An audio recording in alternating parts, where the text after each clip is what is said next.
Welcome back. রোমারজয়ের একটা নতুন ভিডিওতে তোমাদের অনেক অনেক ওয়েলকাম। বিগত 3 মাস আমি কোনো ভিডিও আপলোড করতে পারিনি just because of my physical condition.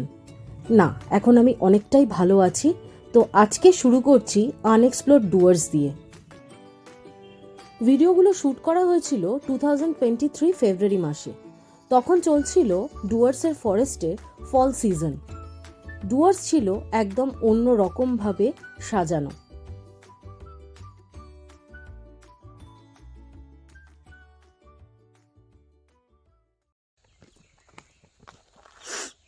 Good morning.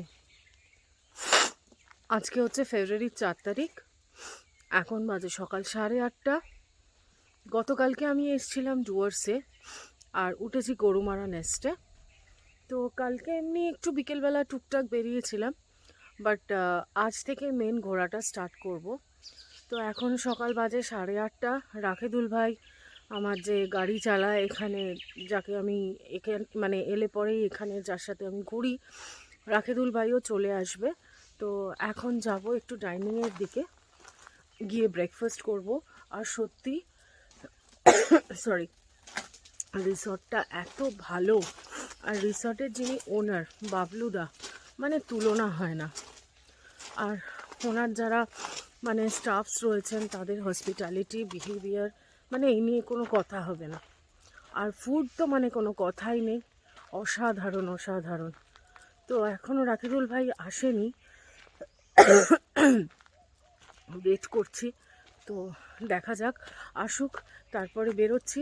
গাড়িতে উঠে গ্র্যাজুয়ালি বলছি কোথায় কোথায় যাব, তোমরা কিভাবে যাবে সেখানে যদি থাকার হয় তোমরা কিভাবে থাকবে। তো এইভাবে পরপর আসছি। চলো, সকালটা আজকে ভীষণ সুন্দর, বেশ ভালো লাগছে। তো যাওয়া যাক। আমরা পশ্চিমবাংলার মানুষ যে কটা সিজনের মধ্যে দিয়ে যাই সারা বছর, ডুয়ার্স এলে প্রত্যেকটা সিজনেই কিন্তু রূপটা তার অন্য অন্য রকম দেখা যায়। এক এক সময় এক এক রকমের সৌন্দর্য। আমি যখন ফেব্রুয়ারি মাসে ডুয়ার্স গেছিলাম, সেই সময়ের ফেব্রুয়ারি মাসের ডুয়ার্স ছিল একদম গোল্ডেন কালার, কারণ সেই সময় ফল সিজন চলছিল, গাছের পাতা শুকিয়ে সব পড়ে যাচ্ছিল। সেদিন ব্রেকফাস্ট সেরে মোটামুটি 9টার মধ্যে হোটেল থেকে বেরিয়ে পড়েছিলাম ডুয়ার্সের এই ভোরের ফ্লেভারটা নেওয়ার জন্য। বেরিয়েই শুরুতে চলে গেছিলাম মূর্তির দিকে। এখন যে ভিডিওটা তোমরা দেখতে পাচ্ছ সেটা কিন্তু মূর্তিরই আশেপাশের ভিডিও। ওই দূরে যে সবুজ সবুজ জায়গাগুলো দেখতে পাচ্ছ সেগুলো কিন্তু টিয়ের নার্সারি।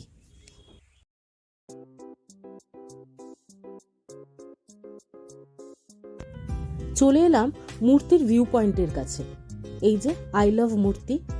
কিছু ফটোশ্যুট করে তারপরে এগিয়ে দেখতে গেলাম মূর্তি নদীটা।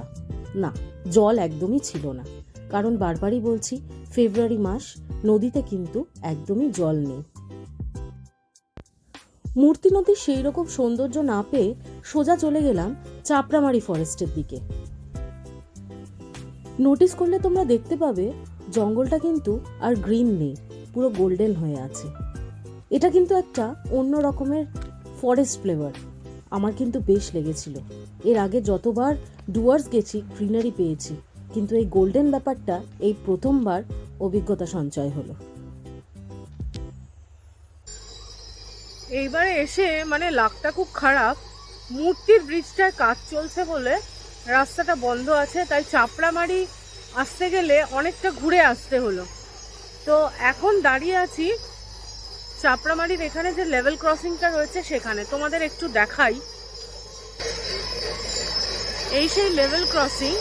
এখানে কিন্তু একসময় প্রচণ্ডভাবে তোমার হাতি পারাপার করতো, প্রচুর অ্যানিমালস এখান দিয়ে পারাপার করতো, এবং তার জন্য প্রচুর অ্যাক্সিডেন্টসও হতো। কিন্তু এখন সায়েন্স এতটাই উন্নত, এই যে এখানে দুটো বড় বড় মাইকের দেখতে পাচ্ছ, এখানে যখন ধরে করো অ্যানিমালস চলে আসে, এমন একটা সাউন্ড দেয় যেন মনে হয় মৌমাছির আওয়াজ। তো ওই মৌমাছির আওয়াজটা শুনে হাতি বা যে কোনো বন্য প্রাণী রেলওয়ে ট্র্যাক থেকে সরে যায়। এবং এই যে রেলওয়ে ট্র্যাকটা দেখছো, শিলিগুড়ির থেকে যে ট্রেনগুলো আলিপুরদুয়ার যায় সেই ট্রেনগুলো সব এখান দিয়ে যায়।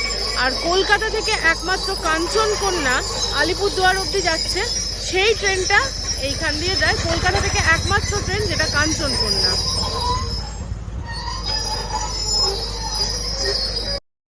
চাপড়ামারি লেভেল ক্রসিং থেকে একটু এগোলেই ঢুকে পড়তে হয় সিপচু ভিলেজে। সিপচু ভিলেজ থেকে একটু এগোলেই কুমানি গ্রাম। কুমানি গ্রাম থেকেই রাস্তা দুটো ভাগ হয়ে যাচ্ছে। চলো দেখে নেওয়া যাক। আমরা এই সোজাই যাব, কারণ আমাদের আলটিমেট ডেস্টিনেশন ছিল সেদিন প্যারেন। বলতে বলতে চলে এলাম। একদিকের রাস্তা চলে যাচ্ছে ঝালং বিন্দু সেই দিকে, আর একদিকে চলে যাচ্ছে সামসিংয়ের দিকে। তো আমরা যেহেতু প্যারেন যাব, সেই জন্য ঝালং বিন্দুর রাস্তাটাই ধরলাম। প্যারেন যাওয়ার পথে একটা জায়গা পড়ে, একটা চেকপোস্ট আছে, ওখানটায় রাকিদুল ভাই এন্ট্রি করছে। তোমাদের একটা দারুণ জিনিস দেখাতে এলাম, দেখো। এটা হচ্ছে রাবার প্লান্ট। এগুলো এখানে রাবার প্লান্টেশন হয়। এই যে কেটে কেটে প্লাস্টিকগুলো লাগিয়েছে, এগুলো হচ্ছে ল্যাটেক্স। এই দেখো,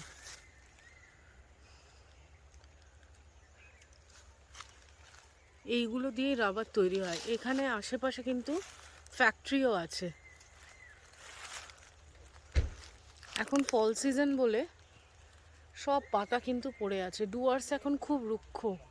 এটার একটা অন্য বিউটি। আগের বার যখন নভেম্বর মাসের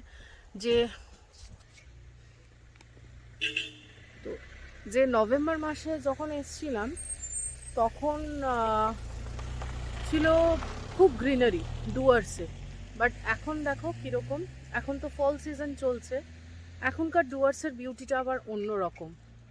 তো প্যারেন যাওয়ার পথে এই রাবার প্লান্টটা তোমাদের দেখালাম, প্লান্টেশন যেখানে হচ্ছে তোমাদের দেখালাম। প্যারেনে একটু ঠান্ডা, কম্পারেটিভলি ডুয়ার্সের থেকে একটু ওপরে, তো ঠান্ডা, কিন্তু রাস্তাটা খুব খারাপ। দেখা যাক কতটা যেতে পারি। আবার যাত্রা শুরু করলাম। চলে যাচ্ছি, দেখো পাশে কফি সিডস হয়ে আছে। এবার এগিয়ে যেতে হবে। দলগাঁও ভিউ পয়েন্ট পড়বে প্রথমে আমরা দলগাঁও ভিউ পয়েন্টে দাঁড়াবো, একটু ভিউজটা দেখব, তোমাদেরও দেখাবো। তারপরে চলে যাব দলগাঁও ভিউ পয়েন্ট দেখে প্যারেনের দিকে। পৌঁছে গেলাম ভিউ পয়েন্ট ঢোকার মুখের রাস্তাটায়। এখানে কিছু ফর্ম্যালিটিস আছে, যেমন গাড়ি পার্কিং, এসবের জন্য টাকা পয়সা দেওয়ার ব্যাপার রয়েছে। এখানে সেই সাইনবোর্ড রয়েছে, তোমরা দেখে নিও। সব ফর্ম্যালিটিস কমপ্লিট করে এগিয়ে চললাম ভিউ পয়েন্ট দেখার উদ্দেশ্যে। চলো যাওয়া যাক।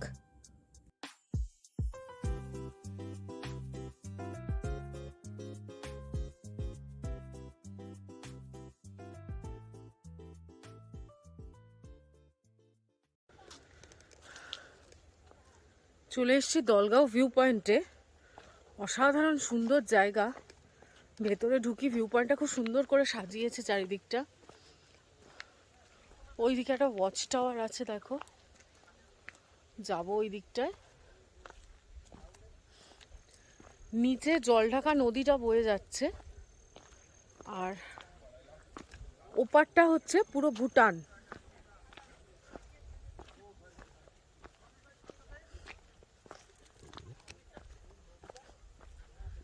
ফগ আছে আজকে।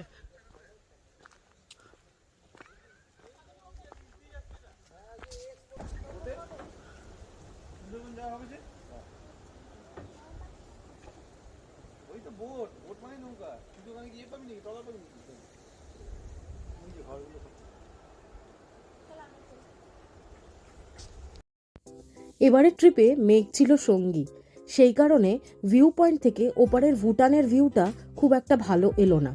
কিন্তু তা সত্ত্বেও নিচের যে ভিউটা, অসাধারণ দৃশ্য। আমার তো বেরিয়ে আসতেই ইচ্ছা হচ্ছিল না। তারপরে ভিউ পয়েন্টটা এত সুন্দর সাজানো গোছানো, মনে হচ্ছিল বসেই থাকি, কিন্তু না, এগিয়ে চললাম। অবশেষে পৌঁছে গেলাম লোয়ার প্যারেনে। তবে এবার গ্রিনারি দেখতে না পেলেও ভীষণ সুন্দর রং বেরঙের কিন্তু কিছু ফুল দেখেছিলাম। যে ফুলগুলো বেশি দেখতে পেয়েছিলাম এই প্যারেন যাওয়ার রাস্তায়। এরা এত সুন্দরভাবে মেনটেন করে ওদের প্লান্টসগুলো যে বলবার কথা নয়। একটা ঝর্ণাকে পাশে করে নিয়ে একটু এগিয়ে গেলাম।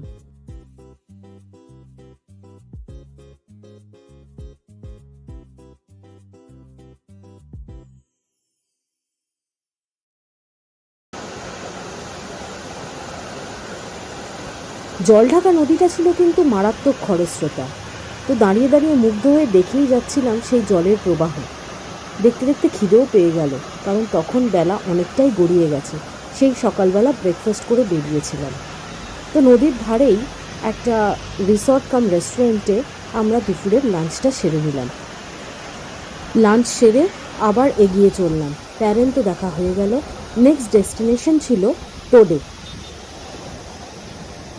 কেমন লাগছে রাকিতুল ভাই?